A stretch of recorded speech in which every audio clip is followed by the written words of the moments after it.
My wife 100% saved my life. 5'2", gorgeous little blonde, saved my life as this big, burly, I thought I was tough guy. She told me and gave me permission to like work on myself and understand what the definition of self-love is, and that it was okay for me to come to my wife and say, I know I have every reason to live, but I don't want to.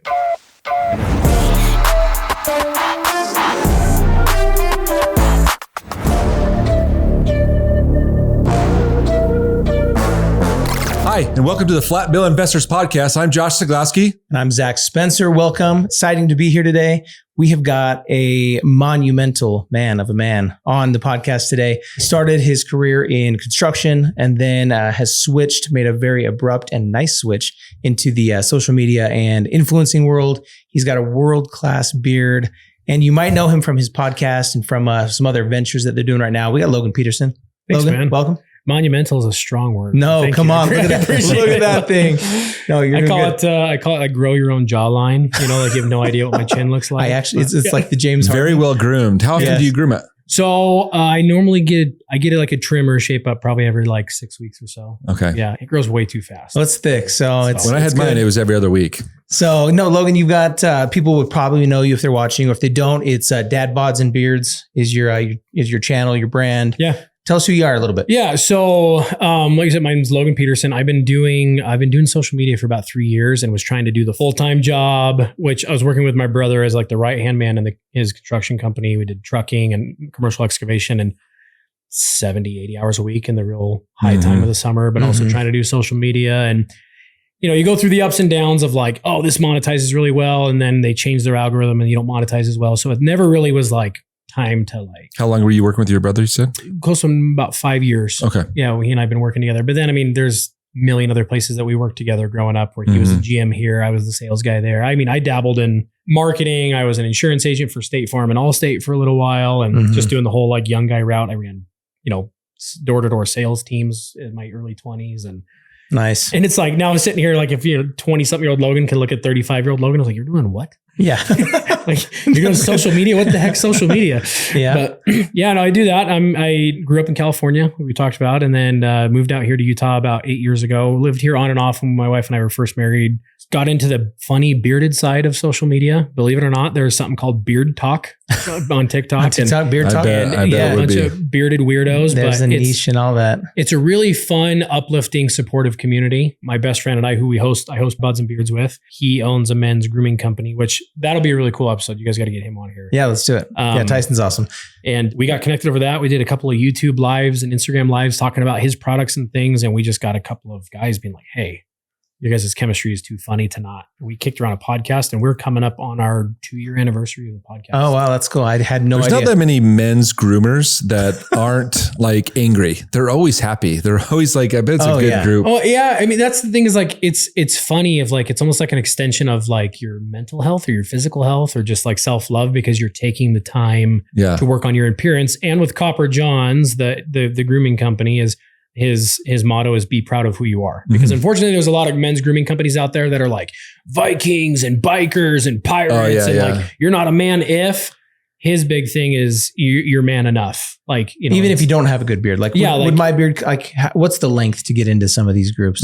dude, beard oil is beard I'm oil is just for your kidding. skin. I'm just Yeah, Right? technically, Yeah. you and I should. I mean, I use beard oil Yeah. sometimes now, but you definitely. I should probably do it as every day. often. Yeah, we've got some good beard oils. I need to cop me some dude. Copper Johns though. Yeah, you got some good ones, but you don't got some. That's good ones. actually the reason why I didn't grow a beard for years, because every Itchy. time I'd have a little bit of scruff, I'd be like, it's so itchy. I would never Yeah. have a long beard. dandruff. And then my buddy's like, have you not tried beard oil? I'm like, is that Plus- a thing? plus most I of thought them it was like smell for someone that had long beards. Yeah. No, it's for Well, that's the big thing is like and that's kind of where this all came from was like both having like this love affair with having a beard and Yeah. grooming it. And I originally grew my beard out and started growing it longer because I was using it as a shield for some mental health struggles. It made me feel more manly, made me feel more masculine. You get compliments from other dudes, not Yeah. from women. You get them from like, hey, Yeah. sick beard, bro. I was just going to say, does your wife How long love ago the did beard? How long did you start growing a beard then? Probably since 21.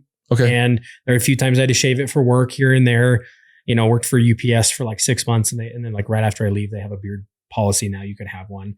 Nice. But yeah, it grows so fast that I was literally tearing my face apart shaving. So since 21, I've always had either a short beard or stubble, but like the length I got into probably about 8 years ago. And it was like, made me feel more masculine, made me feel more tough, you know? Yeah. It's funny you say that, guys appreciate it a lot more, because it reminds me of, I had a Jeep in high school and now I have a Jeep now. And did you guys ever know there's like if you have a Jeep, like you're in a club, right? I was a 4Runner guy. So we're kind of like opposite ends. But it's like, you get a Jeep guy, it's like you always do the peace sign or below. But the same thing with beards. Like you see a guy with a beard, like, dude, nice it's called beard. the beard nod. You literally like get the nod in this grocery store. Yeah, because when I had my beard, and I did it through COVID, and then I kept it because I really liked it. My wife loved it. The only bad thing is when you had the mask, you take it off, and it's like this indent of your mask. I get a crease right here. So you know what you do? I used to wear they came out with beard masks that like literally just draped. Really? I saw those. Yeah, I didn't know that. It didn't tuck under your chin. You get the beard wave, but it's funny you said that your wife likes beard wave. There's names for it. He knows all the things beard. It's a whole weird The next pandemic, we'll make sure. The next one knows it. But no, it's funny you'd ask if my wife likes it. My wife likes me probably with like your guys' lengths. She doesn't love the long beard, but does she put up with it or does she? But it's kind of part of my identity now, and it's like I can't. Yeah. It's obviously part of the podcast and stuff, and my kids love it. Yeah, and you go through phases where you shave it off and keep it shorter, but part of the brand. I like it. So obviously you're a family man. Yeah. You got, we've talked a lot about your beard. How long have you been growing the dad bod? Oh, the dad bod. We got the beard side. Middle school. I started really committing to that. Yeah. Right when I started the brand, I decided if it's dad bods and beards twice a day. That's the same thing too. That's kind of the reason why we decided to name it Dad Bods and Beards, is because it's kind of a comical thing and it's a men's mental health brand, right? Yeah. So when we say that, or like just like looking at it, people kind of get like like dad bod is kind of comical, but in reality, like if you look at like the statistics, the mass majority of guys out there, like how many guys have a six pack? Or even, they have like a dad bod. Yeah. So the thing is like, that's a very loose term. Like, dad bod is more so like you just got a little bit of chub, not you're like a big guy. Yeah. So, but it's very disarming and like fun. Yeah. That's our big thing is we like to draw people in with like the relatability and the comical, and then we hit them. Your social media is so funny. And that's one thing that like has drawn me to be like to follow you guys and then to watch those. Thanks. Is even like this week you guys did a post about the trust fall or something. Oh yeah. the thing where I was like, man, I thought you were going to really do it anyway. I was waiting for someone to get crushed. One of our like shticks is like funny, believe it or not. So Tyson and I, with one of our primary sponsors, we're getting big on just improving our health. Uh-huh. So he's down about 55 pounds and I'm down about 50 from when we started. Good for you guys. Wow, so, for you. But the funny thing is when we first got started, and we were doing things together, he and I were a lot bigger, and he's a big dude. He's already super tall. Former, like college offensive lineman or defensive lineman, excuse me. And so we would do these different things, and it quickly became this shtick that like Tyson would like crush me. Or like fall on me, or like, and I would die. So that was where that came from. So the trust fall, Tyson goes to jump on me, and then it just cuts to like my obituary photo. Yeah, it was fun. It was funny. So yeah, I remember when I first heard about you guys, it was from Sean Finnegan. Even knowing that I was coming on with you today, I showed my oldest son. I'm like, have you ever heard these guys? And he's a high schooler, and he's like, no. I showed him, and we chuckled for a couple of your reels. So you guys have really good content. Thanks, man. We try. So you've talked about the mental health. Tell us a little more about that. Yeah. So men's mental health it's getting a lot better, right? There's obviously the stigma behind that. I mean, I think the biggest perpetuators of the negative side of men's mental health is men. Like we put it on ourselves, and like we put it on each other of don't talk about it. It's weak if you do. You're less of a man. You're less masculine. So our big I think it comes from our ancestors, our parents, our grandparents. Yeah. I mean, I tell this story quite a bit, but I found out a year and a half ago that my great-great-grandfather or I don't know exactly how many greats, but he, for generations, we were told he died falling off of a horse and hitting a tree up in northern Utah. Found out he actually took his own life in an asylum, but because it was so taboo and that was such this family tarnish, literally for generations, we changed the narrative of how he died. Mm-hmm. And to me, that's, in this perspective now, I'm like, that's so insanely disrespectful to like his legacy. It's hard. Of like, well, we can't even talk about how he actually passed because it's so egregious. Mm-hmm. But in reality, now with the push towards mental health, what we try to do and what a lot of people are trying to do out there is giving men permission to talk about the things is actually a bigger sign of masculinity and a bigger sign of strength of like bottling it up to me is not one, it's not healthy. You end up taking it out on the vulnerable people in your life, your wife, your kids, friends, versus it takes a lot of strength to sit down with someone you trust or, go through the gambit of finding somebody you can trust and being like, hey, I'm not okay. I'm struggling here. And for me, in 2017, I was diagnosed with bipolar, and that answered questions that I'd had going all the way back to 2009. Yeah. And so it was, I was starting to show. You knew that you didn't feel right. Oh yeah. But I never talked to anybody about it. Like I was having, I don't know how deep you want to go, but I was having hallucinations. I was having manic episodes where I was hallucinating and I was seeing demons. They were following me. They were chasing me. They were quote unquote. So you knew something was up. Yeah. But the thing and is, you literally didn't tell anybody. Well, no, I did at times. I was pretty heavily involved in a church at the time. And some of the people I talked to were like, oh, they're just, it's the other side pushing hard to try and get you to, and put it out of your mind and, trust this, read this, pray here. And for me, nothing ever got better. So then I did start to bottle it up and then went through my life, met my wife, and I got really good at putting on a mask, got really good at always being the happy-go-lucky fun guy, but you can only suppress something so long before it explodes. It's funny because, sorry to interrupt you, but I've said this so many times to so many people, there's so much truth in the comedy anger management. 100%. Oh yeah. I remember like 5 years after I watched it, I just still remember like, there's a lot of truth to that movie. Yeah. It's funny. But it's also like you see, like, because we bottle up so much and you just bottle up and then the anger comes out, right? Well, and I think 100%. one of the observations about men's mental health, I've been involved with a few guys who are really heavily involved in this same movement. Yeah. And one of the sentences that always sticks out and I always think about consistently is that men don't talk about anything until it breaks. Exactly. So when you're bending, when there's pressure, when there's stress, it's not enough to like make you like go get help. It's when something breaks, but sometimes that break is fatal or that break is irreparable damage that's done rather than going and saying, hey, like I'm not good. So one of the analogies that I use all the time is like, especially as men, we're inherently fixers, right? Like if something breaks you're going to like want to fix it, especially if it's like, or like my wife will be like, hey, can you take care of this? Because I have a track record of being able to fix little things around the house. Yep. If you were to get a flat tire on your car and you're driving, you're not going to just keep driving and ignoring that it's flat. True. Right? Like you're gonna pull over, you're gonna change the tire, you're gonna figure out the situation. Unfortunately, that's what men do with our mental health quite a bit. We ignore it like it's not there. And then the rubber rips off and then your rim on road and the rubber tears off your fender and it rips the bumper off and it just progressively gets worse. Yeah. And sometimes it's so much deeper than even just anger. It's suicidal ideation. It's, it's destructive behavior. It's financial abuse. It's physical abuse, emotional abuse, and, self-abuse, addiction. This is really corny, but it says a lot of repression causes depression. And the best way to handle that is expression. And so men for so long, they say, oh, it's weak to talk about that. Well, reality is most men don't want to talk about it because it forces them to realize that there's some things that they probably need to address. And it's not weak, like, oh, everybody has trauma. Well, not necessarily to the same extent, but for me, it manifested in, bipolar is a very extreme chemical imbalance. It's one of those things that is verifiable, scientifically proven. This is not just, I need to go touch grass. It's like that, what's the old timey doctor that says you've got demons? Like, it's like, well, you really oughta, it's chemical, it's hormonal. There's things that are happening there. Yeah. Like the chemicals that would get switched around and messed up inside inside my amygdala, I would get something called amygdala hijack. So I would get stuck in my fight or flight center and I would react. And where it all kind of came to the head is in October of 2017, I was having another one of these hallucination moments, was banging my head on the front door, screaming to get the demons out of my head. And my wife was pregnant with our second child. And when I finally come to, she's sitting on the ground holding her stomach crying.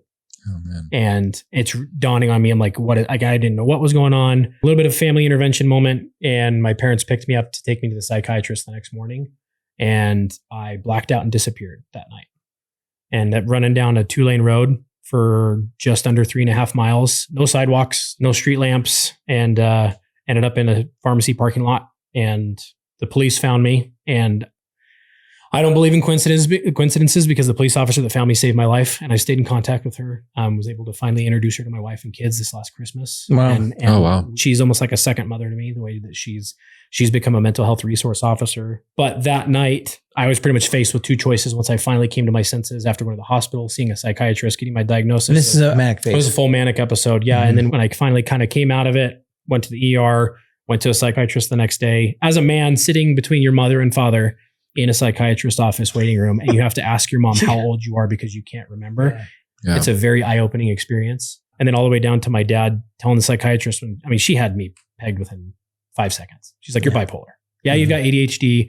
I was on really high doses of some medication I probably shouldn't have been on that made it worse. So that's kind of where it sparked for me is it just, my dad's saying, well, you don't want to lose Logan. And she's like, well, the Logan that you've known for a long time is the guy he's letting you believe is Logan. That's not who is behind all the masks. You started by saying it's getting better. How do you feel it's getting better, and what can people, you talk about expression. I think that's a good thing. One thing that you talked about that I've said just in regular business is I used to talk about business around the wrong people, people that just don't want to hear it, don't understand it. And I feel like that's almost the same for me with mental health. Maybe it's just not the right person you're talking to. How do you feel it's getting better, and how can people get better? So I think that to that, I'm glad you brought that up, because to that point, unfortunately, as you're starting, if you have the courage to start talking about this, you will find people that are not the people to talk about it with. You will find, and sometimes, unfortunately, it could be a best friend, it could be a spouse, it could be, it could be a partner, it could be anybody, like people that you think you can rely on don't have whether the emotional capability of handling it, or they have something themselves that's keeping them back from it, or they just simply don't have empathy for it. It's getting better because it's one of those situations that we've got a friend that runs a organization that provides service dogs for veterans and first responders with PTSD. Mm-hmm. And his whole slogan is, it's not weak to speak. And these are veterans and first responders. These are the people that are running towards the fire, running towards the fight. So they're not weak. Exactly. Yeah. They're the people that have seen stuff that they won't even put in movies, right? It's getting better because more men are speaking up, and more. This is another big one: is more women are holding space for men. I know that's kind of like a weak thing to say, especially around like the movies that come up like, oh, holding space. Nah. Like when my wife 100% saved my life. 5'2", gorgeous little blonde, saved my life as this big burly. I thought I was a tough guy. She told me and gave me permission to like work on myself and understand what the definition of self-love is, and that it was okay for me to come to my wife and say, I know I have every reason to live, but I don't want to. And that's a very weird conversation to have with the woman that I promised the rest of my life. Sure. I was going to take care of you. I'm going to take care of our babies. I will fight for everything. And so it takes a special individual to be able to have that conversation with. And unfortunately, you will go through a gambit at times of finding the wrong people. Yeah. But when you do find that one person, you do find that pack of people, it makes all the difference in the world. And then I think at that point, you have, this was said to me on our podcast, that you have a responsibility and a calling that if you've made it through the fire, that you need to turn around and grab a bucket and head back for the people that are still in it. Sure. Mm-hmm. So then it becomes this like, it's like, I almost feel like this isn't just like a passion for me and Tyson has his whole stories with him and some battles that one of his kids has gone through. It like I said, it kind of becomes a calling. It kind of becomes something that you don't have a choice, because you know that darkness and you know that pain that you're like you can almost like see it. You can almost see it in somebody. Sure. And then when you can't see it in somebody, and then you hear about somebody that, is struggling or didn't, like kind of ended their fight, it breaks your heart that much more, because you're like, gosh, I didn't even see it. Yeah. Well, and I think like the lucky thing for all of us who get to watch you or now get to support you or be a part of the movement that you're doing is you guys balance it out so well with the humor and the comedy. Yeah. So it's not like you go to your page and it's all just doom and gloom and sadness and all these things. Like you get to say, okay, yeah, we have our moments of let's get serious and talk about these things that really do affect our lives. But then let's also have some funny things too. So you guys do a really great job of balancing that out. I appreciate that. Yeah. What do you do each and every day or week to make it so you don't go back to that spot? So that's a really good question, because there's ebbs and flows with it, right? I mean, like there are highs and lows, and some days you're great, and some days it goes amazing for, months. Another thing is everyone gets so mad about the word trigger. Like, oh, he's triggered. Oh, you're so triggered. Like, well, in reality, there are trauma triggers with some people. There are situational, there's seasonal. Some people go through a seasonal, depression or anxiety. Some people have, like my wife, she has certain situations she has a hard time processing because they remind her of the times when everything was falling apart and I was, ruining our life, so to speak. So you have to find something that works really well for you, and you have to do the best you can to stick with it. And I'm a big proponent in whatever works for you. I know there's a lot of people that are very anti-medication. There's a lot of people that are very anti the holistic side. For me, I've been able to marry the two of those together, and I've had freaking cacophony of medication that I've been on at times, like pill after pill after pill. And they're necessary for a certain time. And now I'm down to as needed here, but this, again, coming from the construction industry, I've heard all of the excuses of what a man really is. And, but I've also hugged some of our employees that lost a brother because of a suicide incident. Yeah. I meditate every single day. I utilize an app called Newcom, where it's frequency and vibration based, that literally it's a medical device, the way that it alters your brain chemistry during the time when you're using it.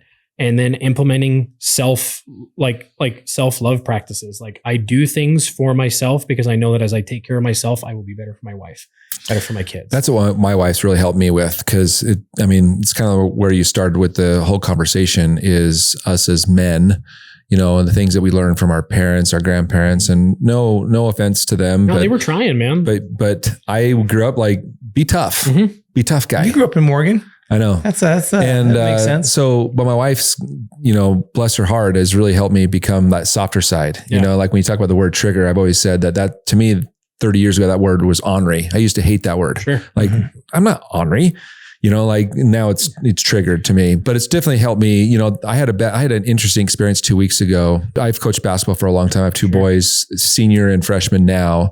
When they're kind of in late elementary to middle school, I coached them for like 5-6 years in comp basketball. So I coached, I would say, over the course of 7-8 years, probably 40-50 kids. And it always comes down to that one that's like, dude, that kid was so awesome, And anyways, 2 weeks ago, this kid, I won't say his name, he's a senior now. So he played with my oldest, did everything I asked, like was in the huddle, never talked back, would go play, would do extra time on the court, all that stuff. Really worked hard. Yeah. And he posted 2 weeks ago, and I texted his mom after this post, but it said, "My name is blah, blah, blah. I attempted suicide last year." Yeah. And it broke my heart, because, he's a senior in high school. He was going through obviously something, and I asked what the situation was, and I won't go over the details what that was, but it was something that was pretty hard in high school. Especially in sports. So I responded like, "I'm so glad you're here to tell your story." Number one. Yeah. 100%. And I said some other stuff too, but even last week I was in Orlando with my commercial real estate mastermind group. And that was part of my presentation. My whole one of my slides was, make sure you're always asking questions, even to the youth, because they're going through some hard stuff. It is different than it was when I was in high school, which was 30 years ago, But there's a lot of people that I don't know where they went right after high school, because we didn't have social media like there is today. But I don't know what direction they went, So, well, and I'm glad you brought that up, because this is the big thing too, is that like a lot of times men's mental health, or mental health in general, gets just slapped with this like, "Oh, you're being too soft." The approach that we try to take, and a lot of people that we've started rubbing shoulders with, is that there's two sides to it. There's the acknowledgement and the awareness of it, and then there's the action side. We are making it extremely clear, like, we are not just about let's just talk about your feelings. Sure. As a man, I think, and there's some people who call this toxic masculinity or whatever, that you have a responsibility to then act on that.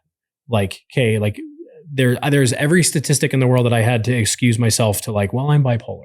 And with this, well, I'm bipolar. And then when the switch kind of came, that making it a platform instead of a crutch, of like realizing that, hey, if I want to save my marriage, if I want to have a relationship with my kids and have them be someone that they're proud that was their dad, and not like, well, my dad lost his mind when I was a baby and I don't really have a relationship with him. And it happens. There are people that have extreme situations, but I feel like there's a level of which you owe it to yourself and the people you care about to try.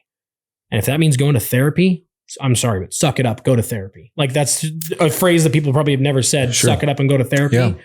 Because until you've got, like, it's literally don't knock it until you've tried it. It's funny. So, I've been the person that's not good till you try it. Until, and my wife, she's always talked about, like, let's just go to marriage counseling, marriage therapy together, and went 4 or 5 months ago. We are so much closer and there's a lot of conversations that, I didn't see and she didn't see either. And we look forward to it. We do it every other week now, you know, That's and we awesome. look forward to it each and every time. And it's something that's been really good for us. So with your movement and stuff, how can they find you? What's some resources that they can, you know, find through, because you mentioned, I think 3 or 4 different apps. What's some places that if someone's listening that they can find you or find some sort of resources? Yeah. So you can find, I mean, just the easy one is Dad Bods and Beards is where you get the podcast and the stuff that we're doing. And then you can link to me and Tyson separately from there. But yeah, like a great place to start that is actually very affordable if you're looking to just like some at-home therapy without having to go through the whole, like BetterHelp.com. We're not even sponsored by them, but they're like an amazing, BetterHelp.com. Yeah. There's a lot of free groups out there, like men's groups. Like, and that's the thing is just start speaking up. Like, I mean, even networking events. Yeah. Like you'll find your people. And the biggest thing is just, you have to speak. You have to speak up. Yeah, I love that quote. You said it's not weak to speak. Like that guy's thing is I like awesome. that. Yeah, it's because all of us probably need that outlet sometimes, and creating that platform that you guys are creating. Yeah. I applaud you. We applaud you. It's been Thanks for your story, Logan. It's really, really cool to see what you're doing, and hopefully we can grab a hold and support where we can. Yeah, and you guys are awesome. and I love having you on here, man. It's been good to get to know you better and hear your story, and appreciate you being on. Yeah, appreciate you, man. Thank you. Well, until next time, invest in yourself. Invest in your future. This is the Flat Bell Podcast, signing off.